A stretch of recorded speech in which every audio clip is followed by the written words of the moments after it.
What's good, everyone? Welcome to my round 11 review. What a round, hey? A round score of 2,400 put us in the top 2%.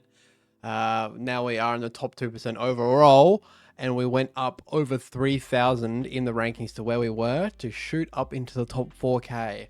Not where I wanted to be, but could be definitely worse and could be definitely better, especially with my captain this week. The score could have been even bigger, but I'll go into it. We'll go through the scores and who performed, and there was one particular underperformer that I am so angry about, but we'll get into that. So can't complain about the score this week.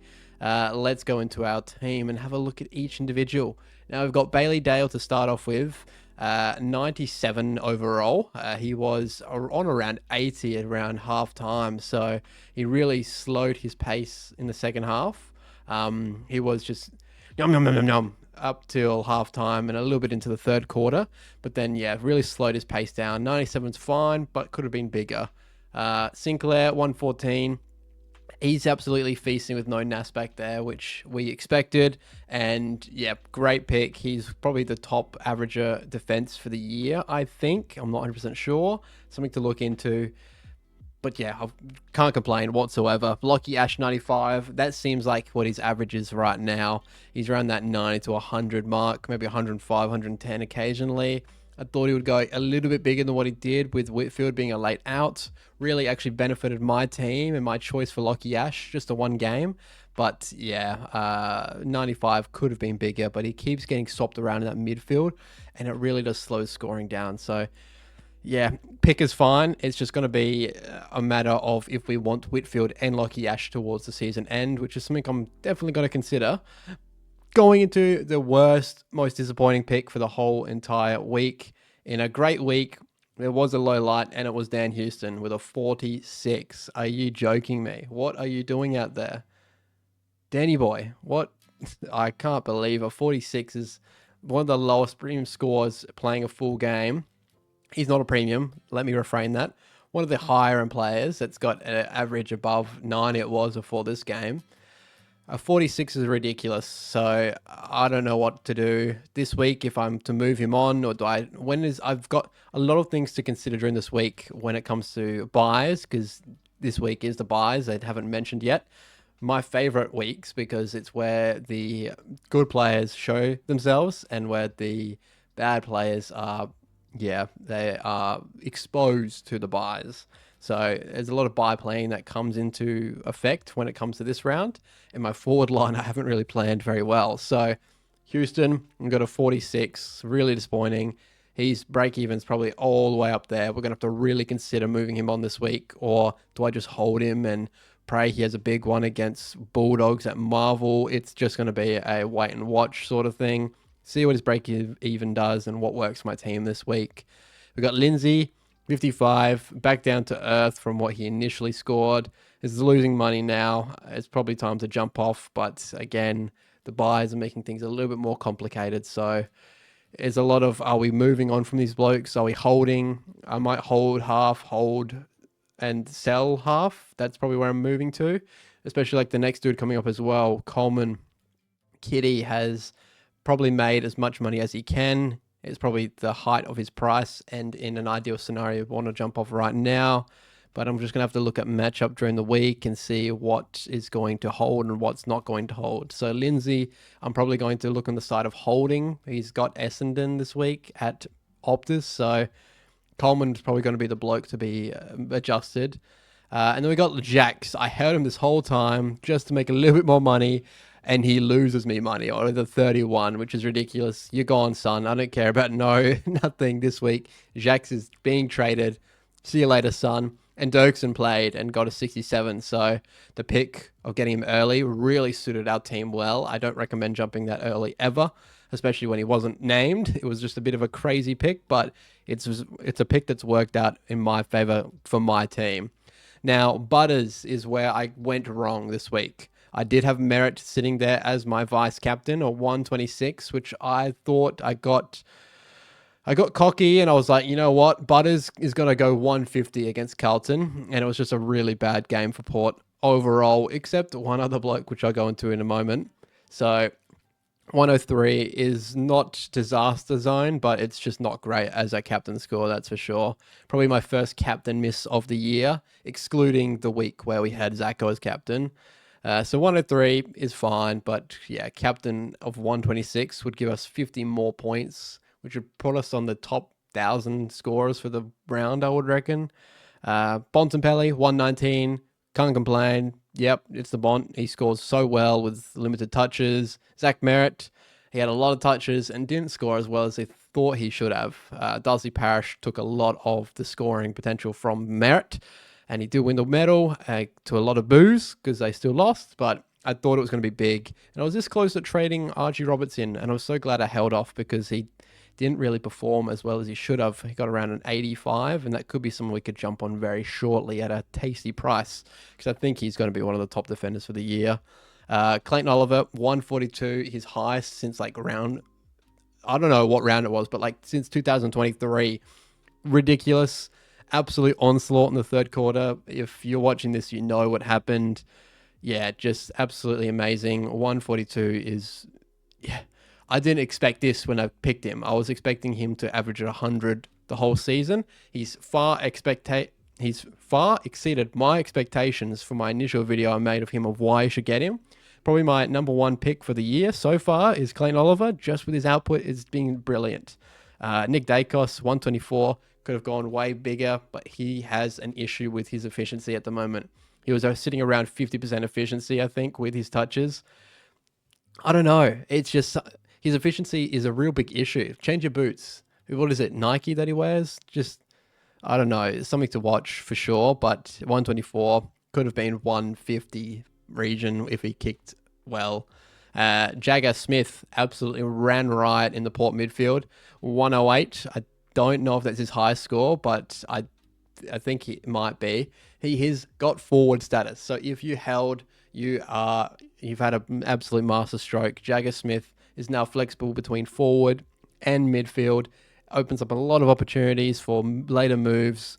108, he's still going to rise in price. It's just, yeah, if you held, you made the right call, and I did make the right call. I thought that watching him, he's not like any other rookie that kind of scrapes by. I knew he was going to score well if he brought up his efficiency and just gelled with the team a little bit better. And we're seeing that now. More midfield time with the new coach. He is going to be probably the last bloke to be moved on, depending on the buyers. I haven't looked at them properly enough yet. We got Milan Murdoch. If you also moved him, that's really unfortunate. I know around 15% of blokes moved him this week. 94, you can't get better than this. Look, by 3 rookies in the midfield, at the picks I had, and I still had Rechko on the bench with 107. You can't get better than that scoring-wise. Milan Murdoch, 94, got back to his normal role, now has forward and mid status as well, so it's flexibility once again. Just patting the back to myself for holding him, and patting the back to you if you did hold him. If you didn't, it's not the end of the world. You made a lot of money, and you probably needed to move him if you have for bringing in a primo. So nothing wrong with moving him early either. Farrow, also another one I've got to pat myself on the back for. 91, outscored Roberts.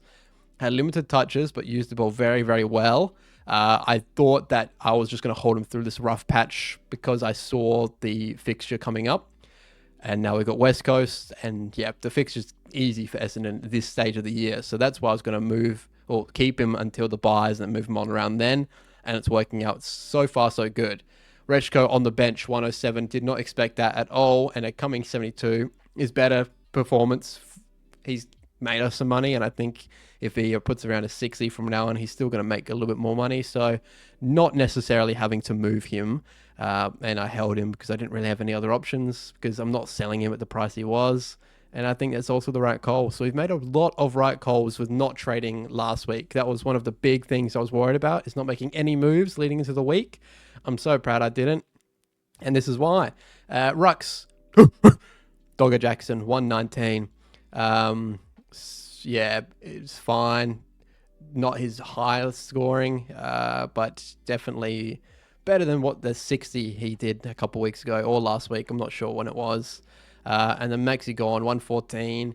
I saw Heath only had like 40% time on ground, so something to keep an eye on. But Maxi gone, 114.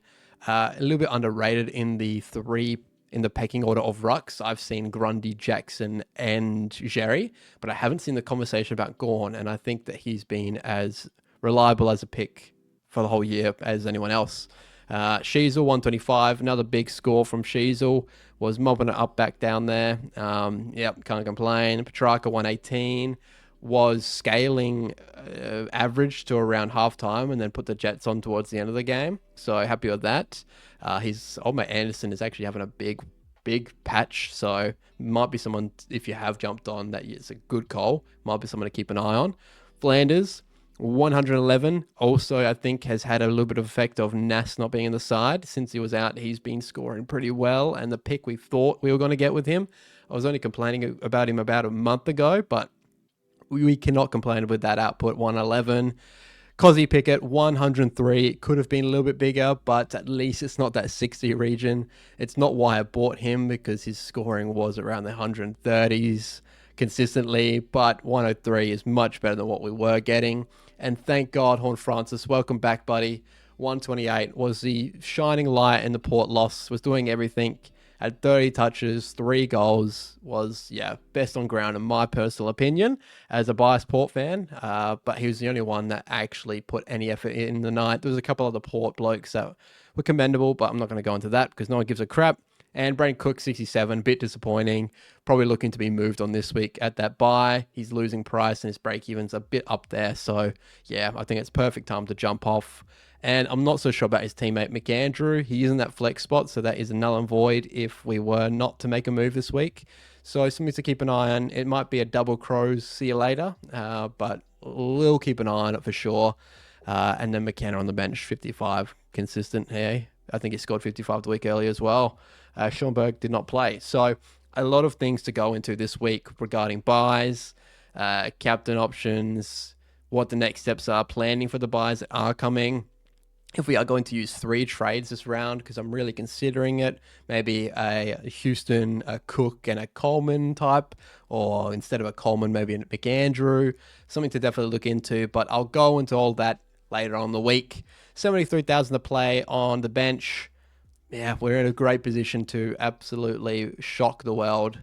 I think being in the top 500 is out of sight at this rate, but I think we can only build from here. And we'll see what comes good. So hope everyone else's round went well. I saw a lot of low-end scores and a lot of high-end scores. So there's a lot of discrepancy between scores this week. I'm curious to see your thoughts on this week. How'd you go? Leave it in the comments. I'm curious to also see if there's any further content Supercoach related that you would like to see from myself. Like, I'm thinking about a buy, hold, sell sort of video.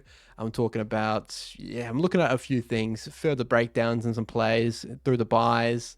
Let me know anything that you would like to potentially have a video on. I'm looking for more ideas if I've got the time, because time at the moment is a little bit hard, but I'm enjoying what I'm doing and we're doing pretty good. So while we are doing good and I'm enjoying it, I want to cash in as much content as I can. So if anything in between the week comes through, well, lucky you. If not, you'll probably see me next on that Thursday evening for my final trades and captain picks for the week, round 12. All right, well, thanks for hanging out once again. Enjoy your company with the few that do tune in. And thanks for the engagement with the likes and comments for sure as well. I do enjoy. Peace out, everyone, and good luck for round 12 upcoming buys. Let's go.